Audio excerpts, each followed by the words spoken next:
Hey everyone, it's Mineral Chief here. Your house has mold in it. Here's why. Things get wet, dark, there's crawl spaces, there's your washing machine, there's your plugged sink, there's a plugged drain in your floor.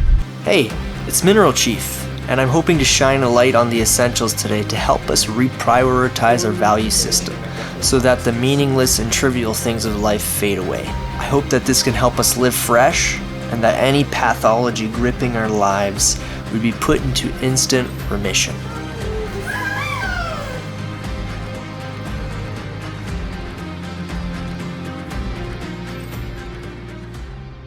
The truth is that mold is everywhere. The question is the species in your house pathogenic, meaning it's mycotoxin producing? Is the amount in your home dangerous? I think it's best to just have the least amount of mold in your house as possible. We're essentially just looking for wet, dark areas, places we don't necessarily always see. We're looking for risk of condensation, air leaks within the envelope of your home. You want that all sealed up. You want an air exchanger, and you want fresh air in your house.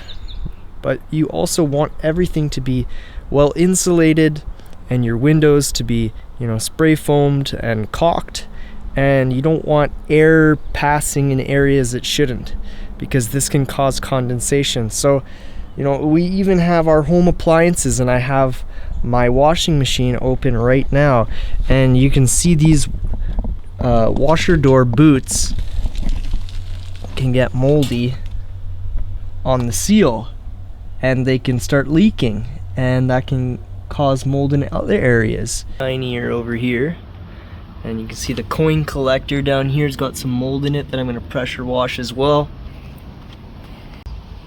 You can see it's a little dark looking in there. There's a little bit of hair.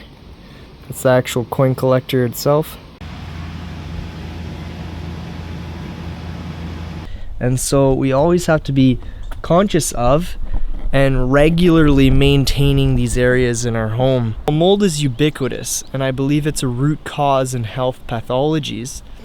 But more importantly, mold can accelerate other root pathologies. And in our journey of health, we want to try and uproot as much of these bad, rotten roots as possible, so that it doesn't contribute to pathologies that are already happening in many people's bodies. And this is always the case in 2025 because we're bombarded by so many toxins. Why not be bombarded by one less of them? I'm also bringing the case forward to you today that mold is one of the most pathogenic toxins that humans are exposed to. Number one, in all common toxin exposures, mycotoxins from mold are the most genotoxic substance. This is only one way to rank toxicity to the human body. But genetic damage, DNA damage, is a pretty serious one. And, it's not just about damaging the genes. It affects us immediately by crippling our mitochondria and by allowing other toxins to pile on and accumulate in us very rapidly, because it shuts down our defenses. It shuts down our immune system. Some molds can secrete mycophenolic acid to lower your awareness of their presence, to suppress your immune system so you don't react to it. Mold wants to send you into the ground and bury you. But it can cause health problems long before that. And very small amounts are needed to trigger health issues in some people, especially when this co-occurs with, these mercury amalgam fillings, which contain one of the most potent heavy metals. But the diet, it can also be a serious source of heavy metals. We want to remove as many of these health attacking variables as possible. And then now that my washer is active again, every time I'm done a load, I open up the detergent tray, I open up the door, and I allow the whole system to dry out. I'll even take the tray out and pour any excess water that might be sitting in the tray to dry it out a little faster, and then the rest just kind of air dries. Alright, this mat's been beat, it's been abused, it's been patted on its back, vacuumed, pressure washed just last week. It's still got dirt in it, and it's black, so if there was mold growing in it, you wouldn't even know.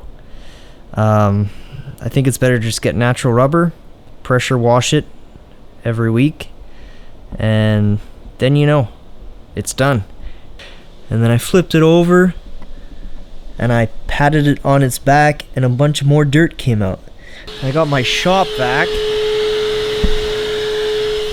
You can see my shop vac points outside, so that as I vacuum, all the dust and dirt I suck up, regardless of how good my vacuum filter is, it's just going straight outside anyway. You want to clean these fairly often too. These window AC units can get pretty dirty inside, especially if your house was already in poor air quality condition to begin with. So you're gonna want to clean. You're gonna want to open up the AC unit itself. You can see my HEPA filters right there. Carbon pre-filters need to be changed every 3 months, and 3 to 6 months, and then the HEPA filters behind them every 6 to 9 months. I'm gonna hit up the Mineral Chief fridge for a quick tour. I got some eggs in there. It's cleaned out. No mold in here. Got my Lactobacillus plantarum yogurt, cheese for all that calcium. Alright, we're really catching up on articles this week. One new article every day. I really recommend upgrading your subscription because there's going to be some very high value content coming out. It will absolutely be worth it. The Heavy Metal Detox Protocol V2 is going to be incredible. It really comes down to if not only you reduce the amount of mold in your environment, but you increase your resilience to it.